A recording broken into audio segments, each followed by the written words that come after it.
Moto G7 Play é um celular básico que não se destacou no segmento de entrada e após 7 meses já ganhou um sucessor, o G8 Play. A novidade fica por conta de um aparelho com design mais atual, incluindo conjunto triplo de câmera. Será que dessa vez o mais básico da linha G se destaca no segmento ou será novamente esquecido diante de opções melhores? É isso que você confere nesta análise completa do tudocelular.com.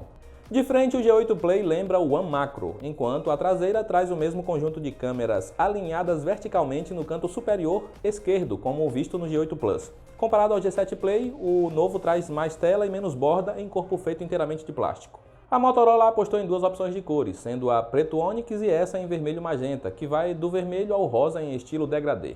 O aparelho cresceu e está mais pesado. Parece que as fabricantes esqueceram dos consumidores que preferem celulares mais compactos. Até mesmo os de entrada já estão ultrapassando a barreira das 6 polegadas de tela. Isso faz com que o G8 Play seja mais desconfortável de usar com apenas uma mão e o plástico liso não ajuda na pegada.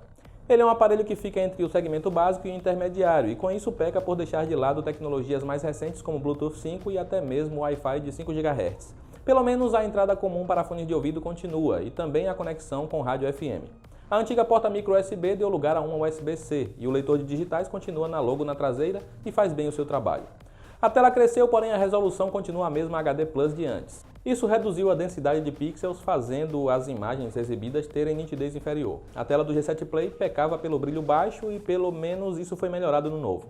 A qualidade geral é decente, mas já vimos telas melhores nesse segmento.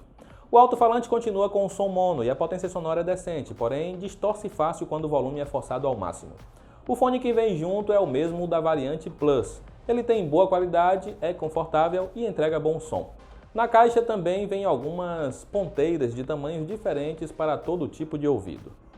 O hardware mudou, saiu o Snapdragon 632 e entrou o Helio P70M da MediaTek. Na teoria ele é mais potente, tanto no processador quanto no chip gráfico. Na prática, ele acabou sendo comprometido pela pouca quantidade de memória.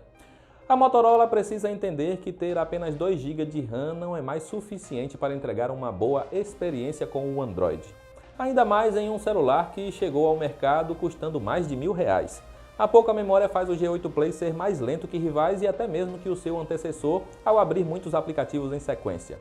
Em benchmarks a história muda e temos pontuação muito acima do antecessor.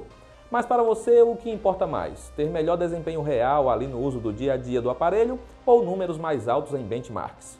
Se você busca um smartphone bom para jogar pagando pouco, vai ficar um pouco decepcionado com o G8 Play. Ele até roda muitos jogos sem engasgos, mas o Asphalt 9 é um que foge à regra. Nem tanto por falta de poder gráfico, mas porque alguns títulos da Gameloft, por exemplo, nem sempre rodam bem em hardware da MediaTek. Já no Call of Duty Mobile é preciso baixar um pouco os gráficos para ter boa fluidez. O One Macro apresentou a melhor autonomia de bateria entre os intermediários desse ano com o seu chip Helio P70. E o P70M também faz com que o G8 Play impressione em duração de bateria. O novo básico da linha G traz 4.000 mAh, assim como os demais. Em uso moderado é possível ter carga para mais de um dia, chegando a render 2 dias facilmente se você não é de ficar jogando no celular. Isso é realmente ótimo, mas não supera o lendário Moto G7 Power. O carregador de 10 watts é o padrão deste segmento e faz o aparelho passar mais de 2 horas na tomada. É um tempo alto, mas que é comum de ver em modelos mais baratos. Se você tem um G7 Play e está querendo mudar para o novo, saiba que na parte de software não há nenhuma novidade. Temos o Android 9 Pie direto da caixa, que será atualizado para o Android 10. E só, a Motorola garante apenas uma grande atualização do sistema. Já com relação aos pacotes de segurança, há a promessa de 2 anos de updates. Os aplicativos do Google estão lá, assim como alguns da Motorola. Há o suporte para gestos, seja para ativar a câmera ou ligar a lanterna rapidamente. São adicionais interessantes, mas já está na hora da Motorola trazer algo de novo. A sensação que temos é que pouco mudou nos últimos anos em termos de experiência com a linha Moto G. E em câmera, será que pelo menos nisso tivemos um salto considerável? Bom, o sensor principal é o mesmo de 13 megapixels de antes, sem mudanças na abertura focal. E como esperado, a câmera continua fazendo o básico. Você terá boas fotos em situações favoráveis, mas em locais mais escuros fica clara a limitação do hardware. A lente grande angular será de ajuda quando não for possível enquadrar tudo com a principal. As fotos saem um pouco mais escuras devido à menor abertura focal, porém a qualidade é basicamente a mesma. Ou seja, fora de casa faz bom trabalho quando há luz. Já em locais fechados ou mais escuros, pode esperar por grande perda de detalhes e muitos ruídos. Já a terceira câmera é apenas um sensor de profundidade, que sozinho não faz nada, ele serve para ajudar com o modo retrato. O desfoque é bastante suave, como em outros da Motorola por padrão, mas pode ser regulado posteriormente. Há um grande problema com o foco. Ao usar o modo retrato, muitas vezes ele desfoca o primeiro plano ao invés do fundo. Será preciso corrigir isso na galeria. Já quando há pouca luz, muitas vezes ele sequer funciona, sendo exibido um aviso na tela sobre a limitação. A frontal faz selfies básicas. Em locais com boa iluminação, você terá fotos decentes para publicar no Instagram. Em meia luz, a qualidade já cai e os ruídos ficam visíveis. É possível usar o flash de tela para minimizar o problema, mas a qualidade não fica lá essas coisas. O modo retrato faz um trabalho razoável em separar a pessoa do fundo. O G7 Play se destacava por gravar na resolução 4K, algo que não se encontra em celulares de entrada. A Motorola decidiu então capar o novo e agora temos a resolução Full HD como a máxima possível. Talvez a limitação esteja no hardware da MediaTek, mas o problema principal é a qualidade. Em locais mais escuros, há queda na taxa de quadros. Falta também um sistema de estabilização eficiente para lidar com os tremidos que não são poucos.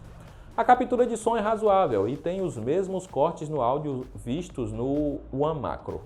Vale trocar o G7 Play pelo G8 Play? A verdade é que não. O novo tem bateria melhor, porém é um pouco mais lento mesmo com hardware mais forte.